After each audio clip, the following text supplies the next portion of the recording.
Hey, everybody, guess what? Guess what?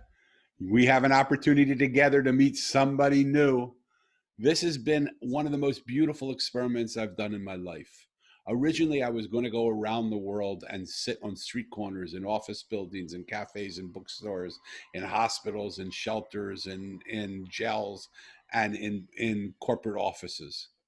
And I was going to do this in person. But then Mr. COVID came and said, "You're not going anywhere, big guy. Sit down."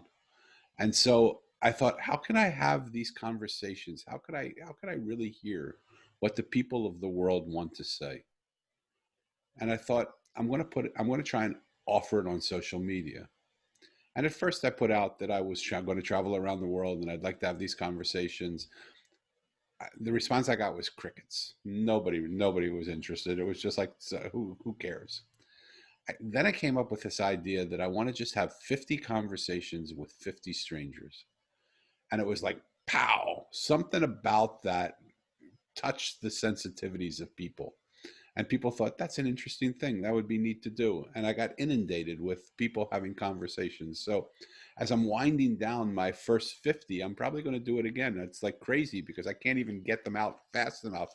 And I have to get them out fast because if I don't get them out fast, I won't remember which one is which and who said what to whom. And so it's a quick turnaround. And it's really cool. But what's happening for me is I'm meeting some incredibly beautiful people who I never knew 18 seconds ago. And let's just see what happens today. I can't introduce to you the man that's sitting in front of you. I can tell you his name, but I don't have any idea who he is. So I'm going to just say, Justin Belt, welcome to the 50 Conversations with 50 Strangers. How you doing today? Hey, thank you for having me. I'm doing great. How about you? I am so well. I mean, I'm intoxicated with this concept of what's happened. I just got off a call with somebody, and I felt like I've known this guy for 100 years. And 10 seconds ago, I didn't know him at all. So, we ask, how are you? And we're so used to answering it, fine, great, fantastic. What I'd like to do is take a moment and pause. We're in the midst of some incredible moments right now in history. It wasn't but a couple years ago we had a Me Too movement where men had to look at the way they treat women, and women had to look at the way they allow men to treat themselves. And we thought that was a big thing. And then we got a few months ago got hit with COVID-19, and COVID-19 coronavirus paused the whole world and made it isolated us and put us in situations of isolation. And we thought that was a big deal. And then suddenly our cities were filled with protesters that were talking about Black Lives Matter and how the history of our country, American, but it's not even our country, America, it's the whole world, is realizing the way that we have treated people, Black people in particular, Black and brown people, the way the white person has treated Black and brown people is there's no possible explanation to why we've allowed ourselves to treat people this way. I lost your photo. And so, how are you doing in the midst of all of this? Well, I actually am. I'm in a good I'm in a good place. Um, I'm a teacher, so I've been home since March, right after our spring break, when the COVID-19 pandemic really started firing on all cylinders. So, my wife and I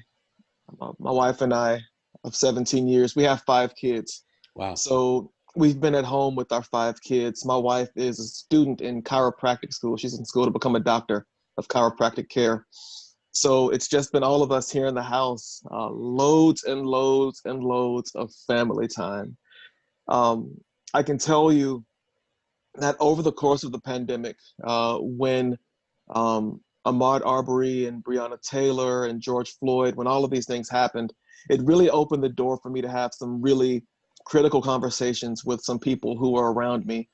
We moved recently, last July actually, from Missouri down to Texas. And so the church that we've been going to um, is probably, I would say 85% uh, Caucasian. And the men that I have groups with and that I pray with and that I, do Bible studies with, uh, all of a sudden were coming to ask me, please tell me what your experience as a Black man in America has been. And we've had some really, really great, hard, challenging conversations.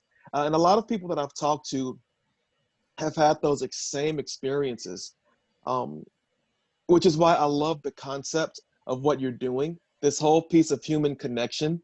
I think it's, if there's anything, any good thing that this outbreak, this pandemic has spawned, I think I'm seeing a new wave of human connection.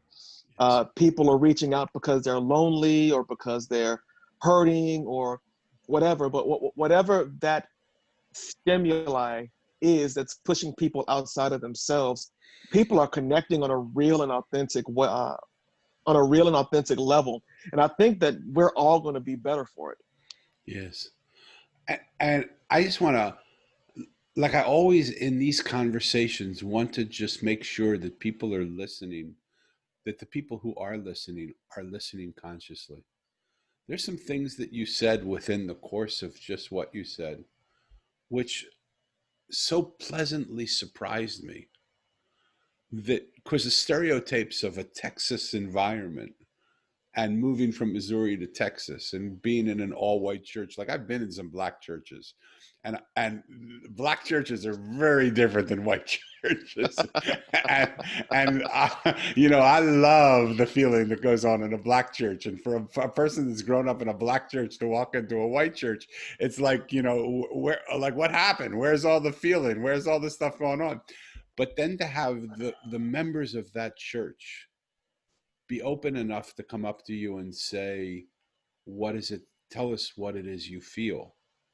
It isn't the first thing that I would imagine in my preconceived notion head of what a white Texan man would do to a black person due to their community. And so I love that that exists, and whether that's because it's part of the church that you're in or whether that exists because that's how people are. Why do you think that happened?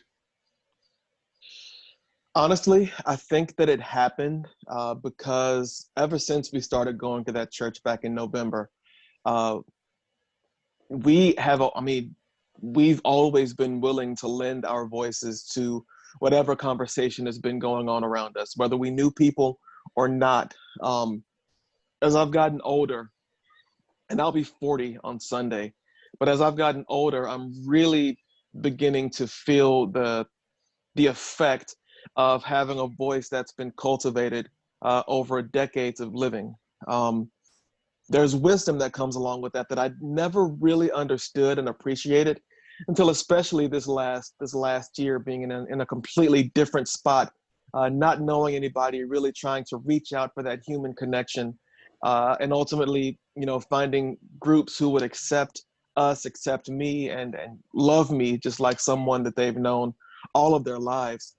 And at the core of that, I think, and this church has been amazing to us from the standpoint of, we love you. It doesn't matter to us what you look like. It doesn't matter what your background is. It doesn't matter where our differences are. While at the same time wanting to relate from a point of, our differences don't make us bad.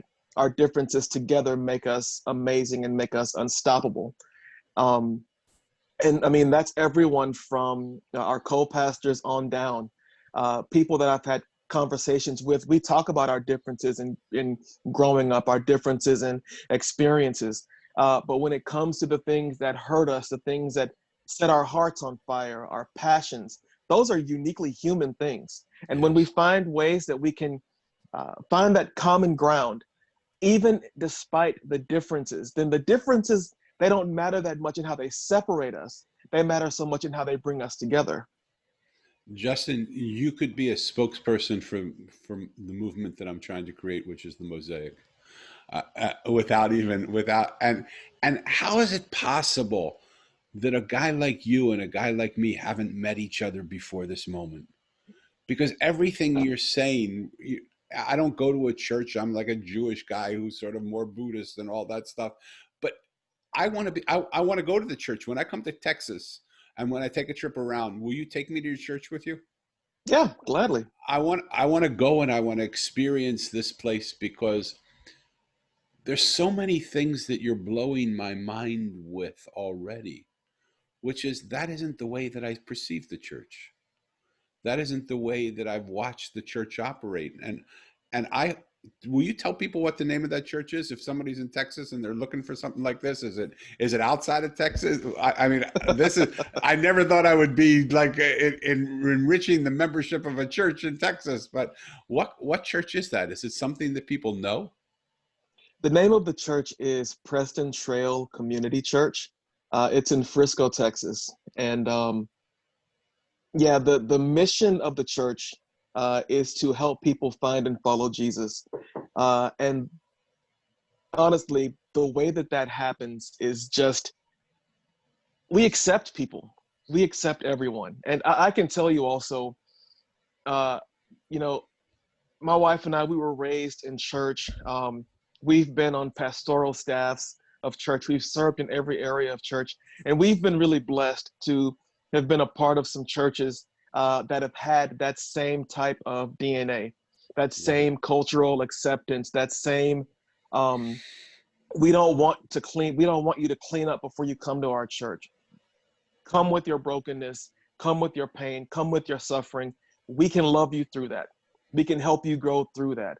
But don't don't use the societal excuse, especially where it relates to the church, of uh, you have to clean yourself up before you can come and sing and clap your hands or praise and worship.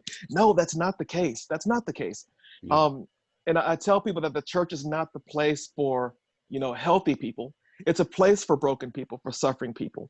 There are parts in all of our lives where we're broken, where we're suffering. And if we can't find people to talk to, that people who and we can connect with and get that compassion and that empathy, those basic human characteristics, those basic traits that run just this thin red line of connection between all of us. If we can't find that, then it's no wonder why there's so many people who feel disenfranchised and separated from the society. Um, and I mean, personally, to me, I don't care what church you go to. I don't care what your core beliefs are. I believe in God. You may believe in Buddha. That's fine. Your beliefs are your beliefs. But I believe that we have to be able to love people. We have to be able to connect. And I mean, this whole idea of a mosaic, we are a beautiful mosaic. I've always likened it to a stained glass art piece in the window of a church. Every piece might be different, a different color, a different shape, a different size, of a different makeup. But when you put it all together, you see something that is so tremendously beautiful that it should bring tears to your eyes. And it should give you a greater appreciation for just how powerful the human race is when we are together. Uh, Brother, you could change church to mosaic and mosaic to church, and we would both be in the same congregation. Because when you look at a mosaic, what really is a mosaic? It's made up of broken pieces and whole pieces, pieces of different color, different shapes, different sizes, different textures, different places of origin. And and a broken piece normally feels broken because it remembers what it used to be. But and it laments the fact that it isn't what it used to be. But when it comes together with other broken pieces and creates what it can become, which is this artistry of a mosaic, the brokenness of all these pieces together creates the most beautiful image of something that is fabulous. I see somebody peeking to see who the heck is my dad talking to here, my husband talking to Yeah, here, right? that's one of my daughters. What the heck is he? Who's he talking to? What's that guy doing? He looks like Santa Claus, you know. Um, but I love that. So I I love everything about what you said. And I love that there are churches around there, because all too often what I grew up thinking is that if Jesus would walk into most churches in the world today, he would be thrown out because he doesn't look the right way. His hair is too long. He's hanging out with the wrong people, and these are the people that bow down their life and give their life to him. And yet he would not be welcome in many of those places. And I love hearing there are places where he is welcome, and there are places where his people are welcome. Amen. Yes, sir. So I love that. Absolutely. Congratulations on finding that place. Put it in the show notes. I want you to send me your links to who you are and how we get in touch with you. Your headshot of you, and I want you to send me links to that church so I can know more about it, if you don't mind. I sure will. I would love that. Um, let's go to a lightning round, because I already feel like I know you a little bit, but I'd like to get a little fast questions. You don't have to answer fast. You take your time, whatever you feel like you want to do. Okay. Are you a dog person or a cat person? Dogs. Okay. All day dogs. All day. Me too. I love dogs. Are you a coffee person or a tea person? Tea. I love tea. Wow. Okay, that surprised me a little. Um, would you say you're someone that is in the box or someone that's out of the box? Um, I would say that I am more out of the box than in the box. I can be in the box when I need to be, but it's extremely uncomfortable. Yeah. It's like wearing a suit that's too tight. Yeah. So I prefer to be outside of the box if at all possible. Yeah, I love that. And why shouldn't you have that opportunity? What, we try and put people in boxes, but when most of us don't belong in a box. So Absolutely. I love that. I know both of these are important, but if you could only choose one of them, would it be more important for you to be able to speak your truth, or would it be more important for you to hold the space to be able to listen to other people speak their truth? Listening. And it's not just listening to respond, but it's listening to best learn how to love someone in the way that they need to be loved. Brother, you are a mosaic. You are a mosaic human being. I love it. I love it. Um, do you feel like in the course of your life, have you felt like you fit into the world, or do you feel like you're different than the world? For most of my life, um, I've always felt that there were things about me that didn't fit. Um, in some cases, it's really hard for me to assimilate myself to become a part of the group because no matter how much someone accepts me, there's a part of me that still feels like I don't quite fit into whatever constructs or frameworks that group dynamic is. Um, Now, I have a men's group that I meet with on Tuesday mornings, and these are a group of guys who are just like me, where we all kind of have that same uncomfortable way about us. Um, but I think it's a benefit uh, because I think it helps me to relate to anybody and almost everybody. I'm an introvert. Well, I think the term now is ambivert because I recharge uh, alone. I recharge alone, but I love spending time with people and talking to people. Uh, and so I think that me not always being comfortable in the world or as a part of society helps me relate to more people than I'd be able to if I felt like I fit. Hopefully that makes sense. Oh, It makes sense in my head. it makes complete sense, and I love it. I love it. Um, do you feel you operate mostly from your head or mostly from your heart? From my heart. Yeah. Um, I'm very emotions based. While I know that that's gotten me in trouble more times than not, it helps me more times than not when I relate to people from that aspect. Yeah, you can feel it. Would you say, I'm going to ask you this question, then I'm going to follow it up with a little follow-up question. Would you say you're a leader or a follower? I would say that I'm learning to be a leader by being the best follower that I can be. Talk to me about that. So, my view on leadership. Uh, if you would have asked me this 5, 10 years ago, I would have told you that I'm not a leader, that I've never seen myself as a leader.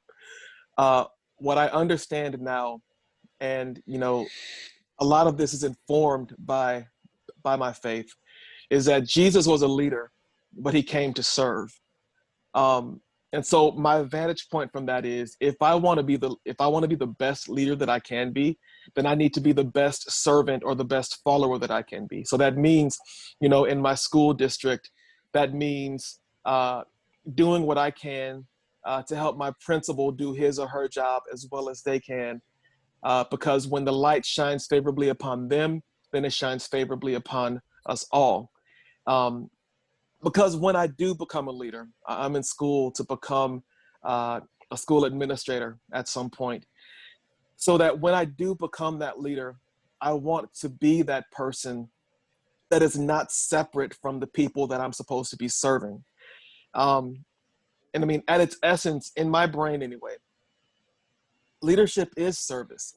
I may have the title of principal or superintendent or whatever, but my job is still to serve the students, teachers, parents, the community of that district. If I'm a pastor of a church, and like I said, we've been on pastoral staffs, I may have the title of the pastor where people look to me for leadership, but my job is still to serve the members of my congregation and that community as best as I can. So I cannot be a leader if I'm not willing to be a follower, because I can't lead on everything.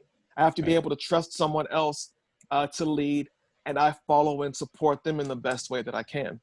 Love it. Is the term servant leader something that you relate to?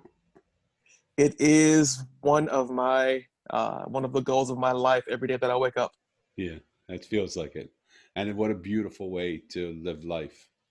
So let me ask you sort of a current events question around leadership. When I look at the world of the leaders that we have in our world in America today, and it doesn't really matter which side of the fence you're on, whether you're Republican or Democrat, it's not my, like, I'm not, that's not the question I have. Okay. The question I have is within both camps. Like, I can look at the Trump presidency and I can see some amazing things that have happened that have been good, that he's created. He's helped the economy. He's done some things. But I also see some things that have not been good morally and value, the way I feel like he treats people and the way things happen. But I don't see anybody in his camp standing up and saying, like, we like what you're doing for the country, but you just can't do this the way you're doing it.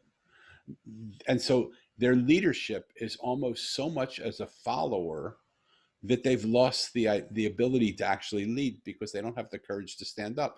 And let's jump to the other side. So I'm not pro Trump or against Trump. The Democrats, they don't give the dog a bone. Like, they see the things that he's done wrong and they just harp away on those things. And, like, we'll just take one easy example. Um, he stopped Chinese people from coming into America, which fits into the narration of the Democrats of you're closing down. But what he did probably on January 30th when he closed down the borders was probably not a bad thing to keep the country safe. And he keeps referring back to it. The Democrats don't give him any credit for that. They don't say, boy, that was a brilliant thing to do. But if they would say that, maybe he would get his back less up in a rage, because what happened from January 30th to April 1st was maybe not the best. Maybe he wasn't as involved then. But if we have to be able to see the goodness that some people do, even though we disagree with some of the bad things that they do. And it just doesn't feel like he gets an opportunity from, like, the Republicans don't stand up and the Democrats don't stand up to their own kind to say, hold it. The news that we're watching is not real. The news we're watching is a civil war. Why don't we just say what's positive about where we are, like your church, like the Mosaic, where sometimes we just connect at the very corner because we agree with this. We find the places where we agree and allow those to connect us deeper. What do you have to say about that? Um, so my I pray for our leaders, and I believe in honoring anybody who's in leadership above me. That includes state, federal, local government, whatever. Um, Here's what I think.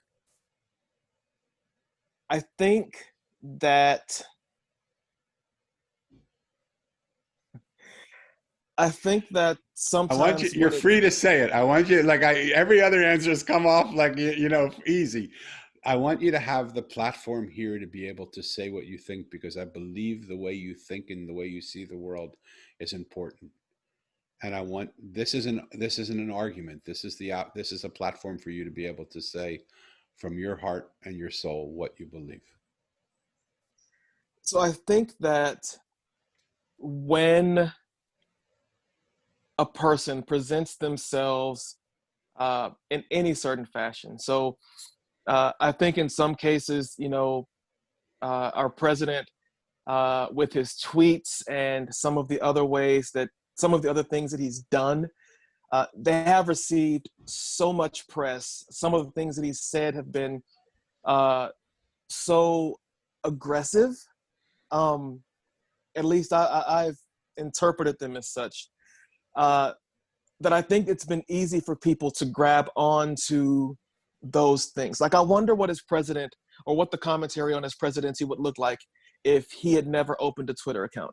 Yeah. Like, I really wonder, because that is a lens that especially this generation paints him through, or what he tweets, and I wonder how he would be looked at if his social media presence had been lessened. Uh, I wonder, I wonder how his president would be construed uh, if maybe there was more of a bipartisan collective or coalition in federal government. Yeah. I don't consider myself Republican or Democrat. Yeah, me either. I vote based on what I think are going to serve my interest, my family's interest, and American people. Um, and I think that politics right now is so nasty, and I think that our president has been in so much hot water that stems from even before he became president up till now, that it seems like sometimes Republicans are trying to distance themselves and Democrats are trying to attack him. And in my brain, the only thing that I can think of is I wonder who he is at his core. Because I don't know, and I could be wrong. I could be wrong. The Donald Trump that we see now almost feels like a caricature.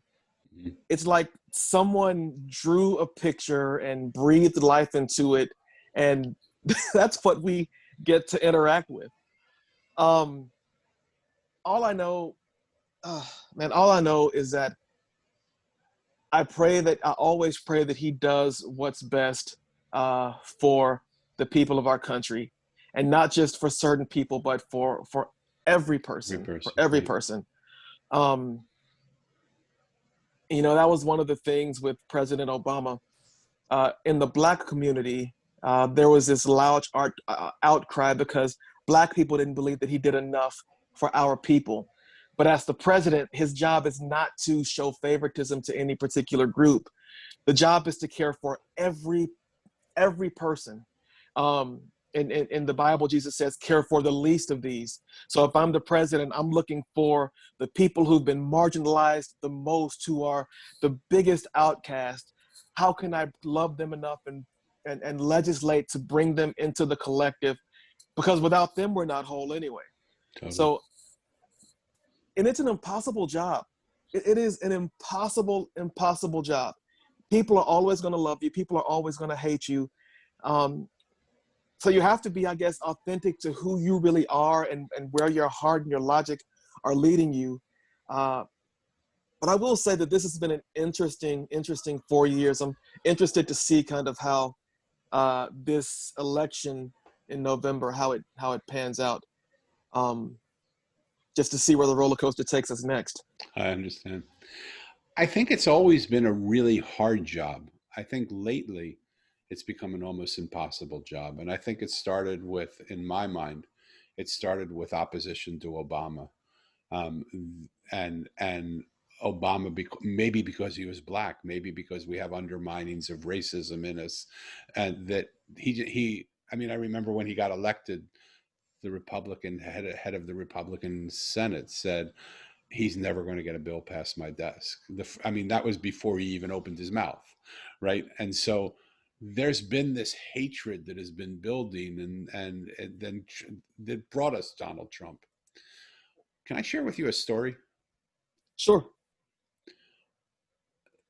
I've had the opportunity to be with some of the most, the richest people in the world, not to sit in their audiences, but to sit in their homes, to sit around their tables, to sit in their living rooms, to get to know their family, to know their parents and their children. They've been kind enough to on occasion, ask my counsel, and I've been happy enough that they would give me their counsel. And I've also had the opportunity to sit with some of the poorest people that the world has ever known in street corners on cardboard boxes, and do exactly the same thing. And they've been kind enough to give me their counsel. They're kind enough to, if I bring a loaf of bread and a piece of cheese and a bottle of wine, we just sit together and we just talk together. And what I've seen in every single case,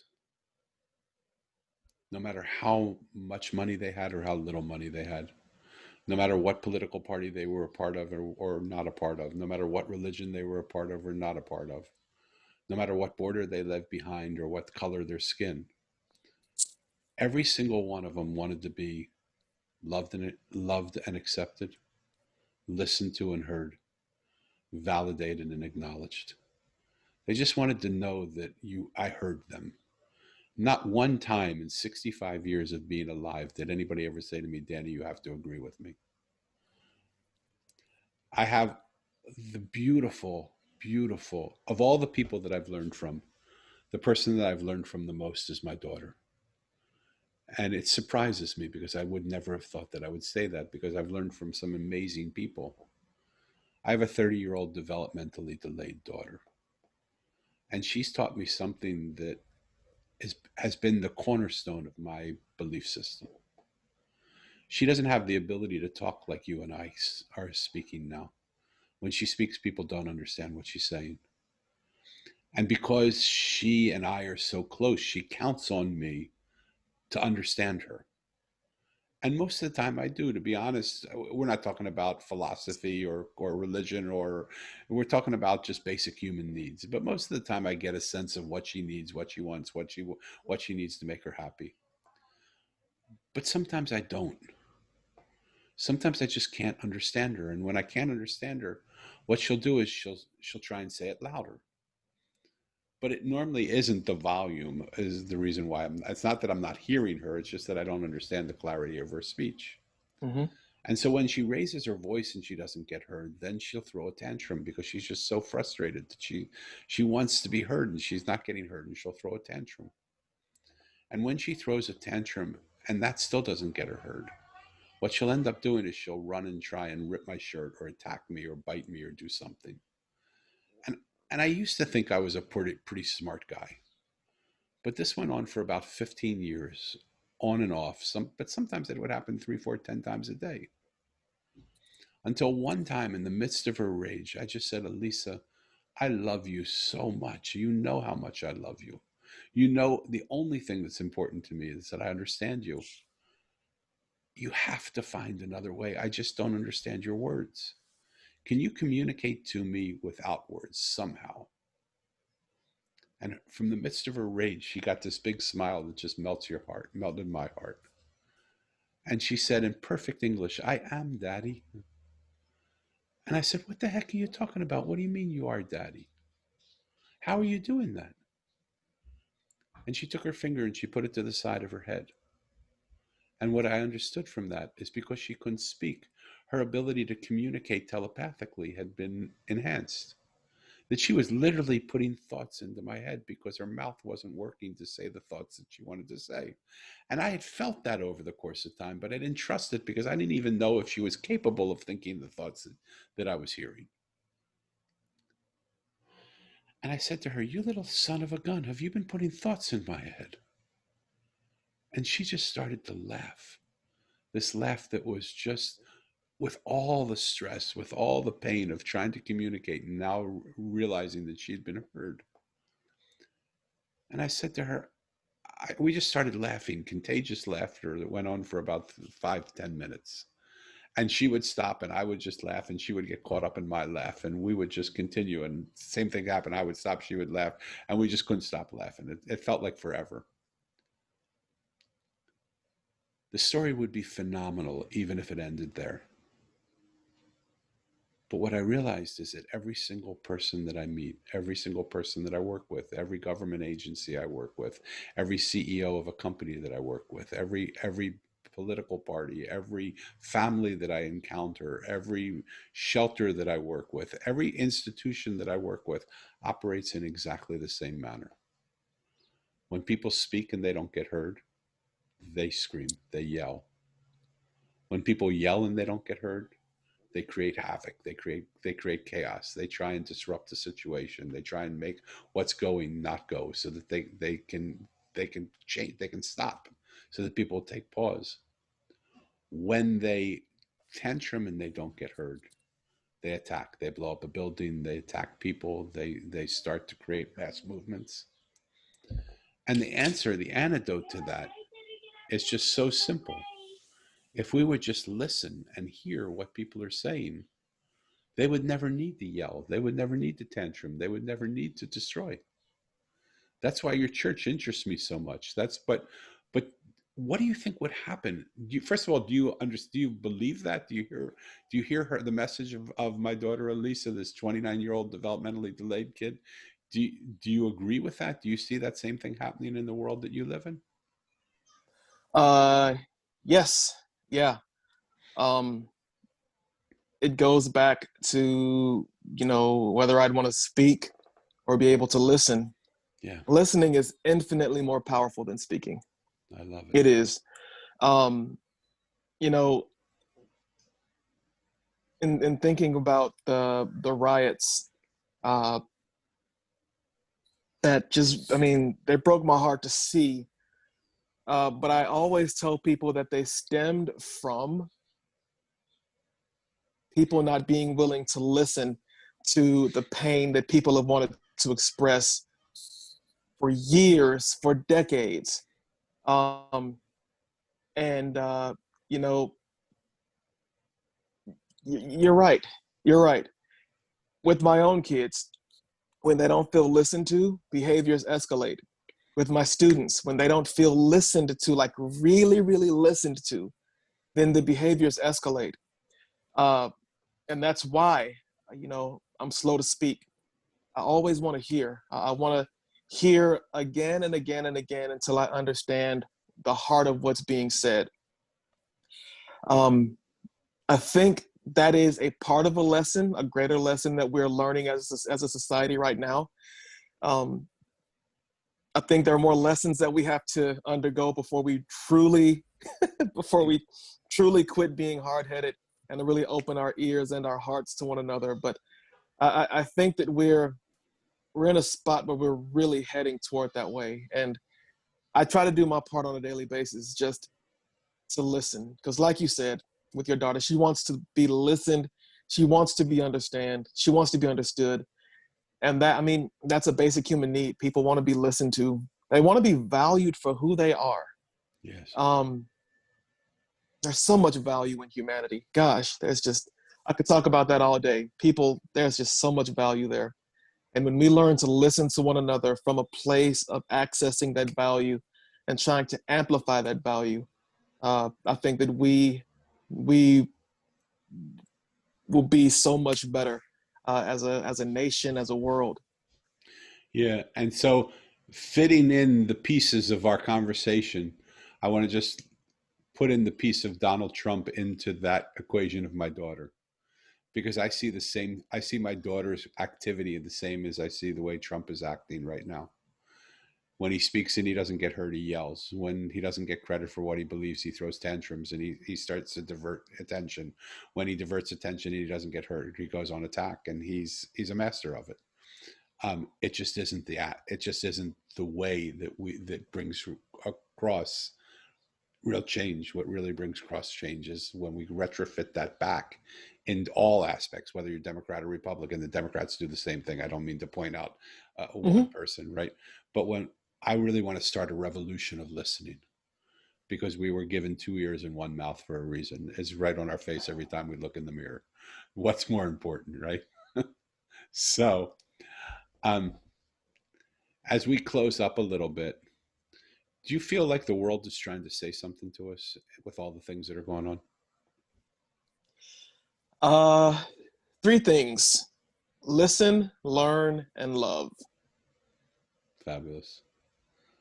Couldn't be better. Couldn't be more simple. And so you feel that's the message the world wants to give, or do you feel that's your message also? I think it's the same.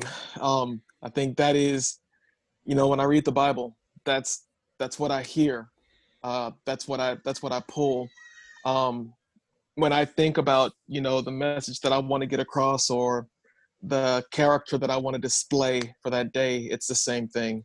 When I meet people and have a chance to talk to people, that's kind of the sense that I get. So I think it's at the forefront. People may not quite know how to explain it or to pull the words, but I think that they know that that's what's in the air. Listening to one another, learning from one another, and loving each other. I think that is a great place to start. Love it. So knowing that you are the type of person you are, what do you think the world is trying to say to you? Slide all that you just said to the right for a minute, because you're already sort of doing most of that. What do you think the world is trying to say to you right now? What do you think God's trying to say to you? Jesus is trying to say to you right now in your own personal life? So I wrote a book that was released back in March, right before, COVID just blew everything up. And it's a book that's called Slaying the Lion, Hunt What is Hunting You. And it was a book that kind of came out of a sense of,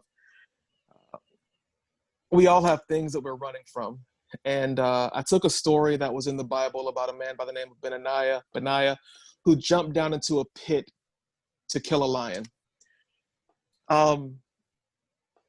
Across the course of my life, and as I'm getting ready to turn 40 this week, on my blog, I've been really doing some hard reflection and introspection about my life. And I can see over the course of my life how I've allowed those quote unquote, those metaphorical lions to chase me, to roar, to flash their teeth and their claws, and I run the other way.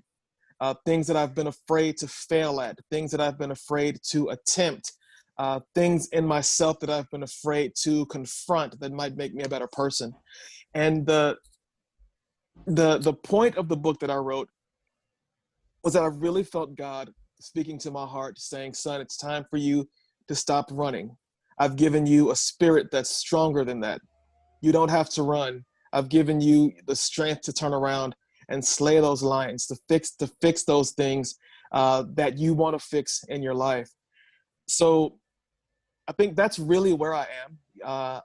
I was approaching 40 with a little bit of trepidation, but through kind of this series of 3 blogs that I've written this week, I'm getting a different interpretation of what these next 10 years might be. And I'm getting excited about what my life is going to look like as I go through this. So I think growth, extreme growth, would be maybe what I'm hearing from God. And just the challenge to go deeper in my love and understanding of people. The Bible says that they'll know that we're Christians by our love. And so, you know, if I'm a representative of God in the earth, if if they're introduced to him through their interaction with me, I want them to see that God is love, God is understanding, and that God believes in us, and he looks to empower us in every season of our lives. My personal motto is to inspire, encourage, and to motivate every person that I come into contact with. So, you know, if God is saying anything to me right now, it's those things. Just don't give up. Just keep pushing, keep improving, all of those things. What an honor, Justin, it's been to have this time with you. Uh, I I feel agree. I feel like, you are a brother that I can't imagine I haven't known for. I'm 65. So some of the places between 40 and 65, which, by the way, happy birthday Sunday. Thank you. Some of the places between 40 and 65, I just want to share with the audience in general. For me, it was really important for me to do the right thing all of my life, for me to feel, um, to step up and be that person that could inspire, that could help. And there were so many times where I just didn't feel good enough, where I felt that I was being asked to do something that I just wasn't, that I didn't feel capable of doing. And as I've gotten older, one of the things that I've realized is that I haven't felt capable for a reason. Everybody would tell me you are capable, but really what I'm growing to understand is the truth of the matter is I am not capable. I am not good enough. I am not able to do that. But the power that comes through me is capable of doing everything and anything.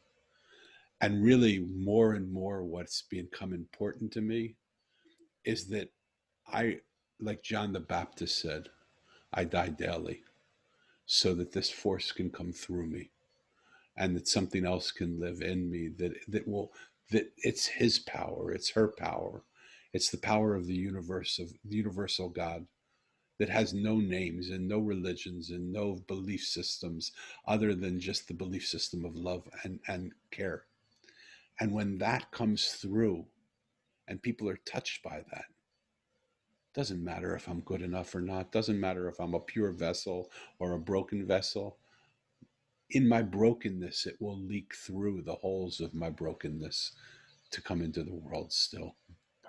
And so it's really about more and more me relinquishing my hold on what I think is right and allowing this force to come through me, letting go of everything that I believe and just allowing this new energy, this beautiful, glorious, God-filled energy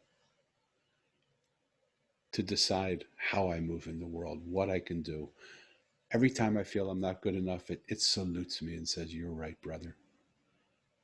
Let me take over now and let me do it for you because I'm good enough to do everything."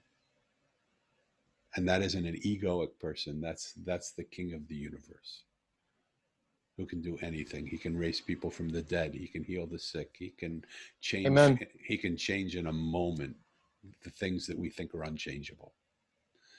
And if we get out of the way and just surrender into that force, we will have a different world in front of us.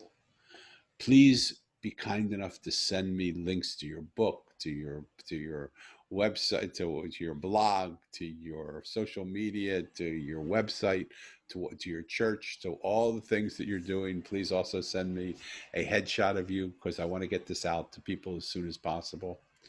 Is there anything that you still want to say that I haven't given you the opportunity to say?